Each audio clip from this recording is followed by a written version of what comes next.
Bonjour à toutes, bonjour à tous et bienvenue à la revue des titres de ce mercredi 26 février 2025.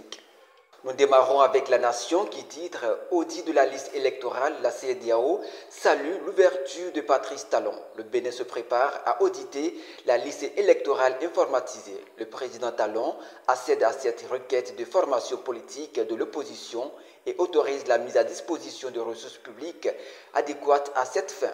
Amadou Diong, représentant résident de la CEDEAO au Bénin, approuve cette démarche.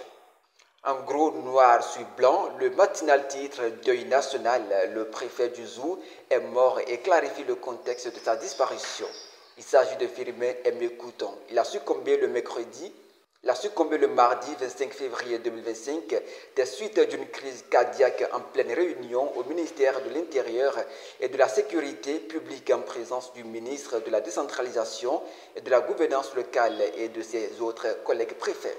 Bénin intelligent en manchette laisse lire véhicules saisis, amendes élevées, les taximens à bout. Les chauffeurs de taxi auto dénoncent des contrôles policiers jugés abusifs, des amendes aléatoires et des véhicules envoyés en fourrière. Examen du permis de conduire dans le littoral, un candidat fraudeur arrêté, la NAT alerte et sensibilise. Pas de place pour les fraudeurs sur la place de la chaîne de l'examen et de l'obtention du permis de conduire au Bénin. L'Agence nationale des transports terrestres n'entend faire aucune concession, titre Le Potentiel. Le quotidien s'intéresse à la politique et écrit suspension de l'installation des chefs de village ou quartier de ville dans le Borgou.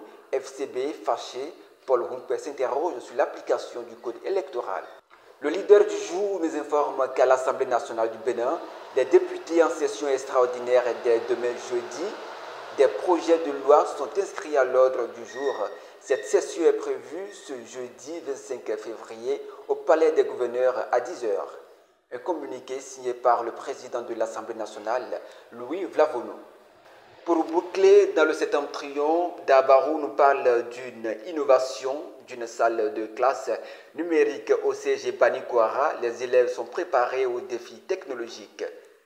Le quotidien nous rapporte que la mairie de Cotonou suspend les chantiers illégaux relatifs à la construction de la route des pêches. Stop est fait pour cette revue des tirs que nous vous remercions d'avoir suivi. Au revoir.